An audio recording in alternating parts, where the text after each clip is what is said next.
Bonjour et bienvenue sur Africa News. Je suis Michael Odiambo Oudouor.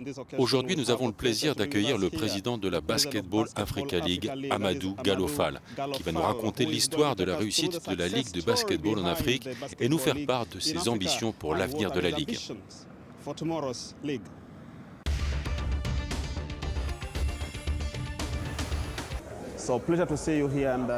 Bienvenue Monsieur Fall, je suis heureux de vous rencontrer aujourd'hui pour Africa News.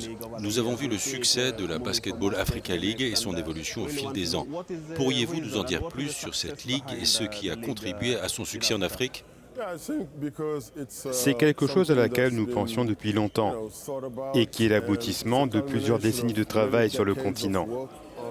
Les partenariats entre la NBA et la FIBA ont abouti à la création de la Basketball Africa League, la BAL.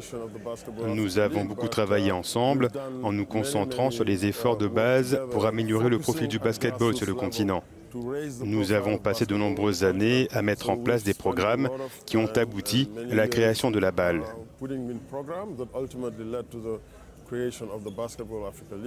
Le succès que nous avons obtenu en si peu de temps est dû au travail de fond que nous avons effectué et à l'expertise et à l'expérience de la NBA en matière d'exploitation et de commercialisation d'une ligue de basketball professionnelle. Le partenariat avec la NBA nous a permis de connaître ce succès. Mais nous ne faisons qu'effleurer la surface.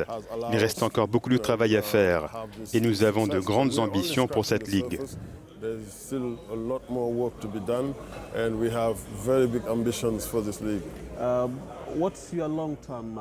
Quel est votre objectif à long terme pour le basketball en Afrique? Nous avons vu de nombreuses ligues démarrer mais ne pas réussir. Quelle est votre vision à long terme pour la Basketball Africa League en tant que président? L'objectif à long terme est de faire de cette ligue l'une des meilleures ligues professionnelles au monde pour les années à venir. Nous voulons également que cette ligue soit un moteur de croissance économique pour le continent, en créant des emplois et en stimulant le développement des infrastructures. Nous souhaitons voir se développer dans d'autres pays des infrastructures de classe mondiale. Nous voulons étendre l'empreinte de la Ligue. Actuellement, la BAL compte 12 équipes, mais de nombreuses autres équipes souhaitent la rejoindre. Nous nous développerons avec le temps. Nous voulons aussi continuer à attirer des partenaires mondiaux comme Nike et Wilson, nos partenaires fondateurs, et Hennessy.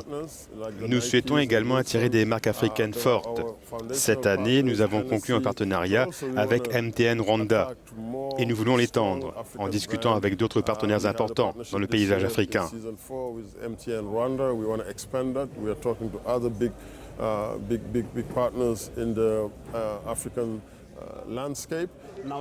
En ce qui concerne les joueurs, comment décririez-vous leur implication dans la Ligue?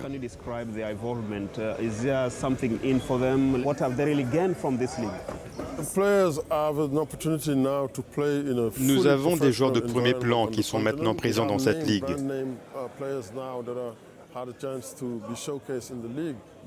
Le partenariat que nous avons avec la NBA Academy Africa à travers notre programme Elevate a également mis en lumière de nombreux prospects qui frappent à la porte de la NBA.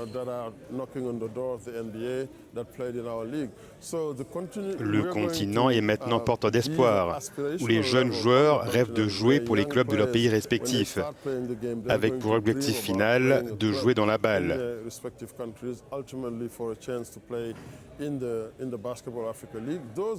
Les plus talentueux atteindront la NBA et nous souhaitons qu'il y en ait le plus possible. C'est l'aboutissement de décennies de travail qui ont commencé au niveau local. Les joueurs qui participent à divers événements ont désormais un parcours complet. Ils peuvent commencer à jouer en Afrique, être identifiés et, s'ils sont suffisamment talentueux, accéder à l'académie de la NBA. Ils ont l'opportunité de jouer professionnellement sur le continent, sans devoir nécessairement partir à l'étranger. Cependant, nous ne disons pas que tout le monde devrait partir. Nous voulons nous assurer que les gens ont des options tout en restant sur le continent. Merci d'avoir accordé du temps à Africa News. Merci à vous.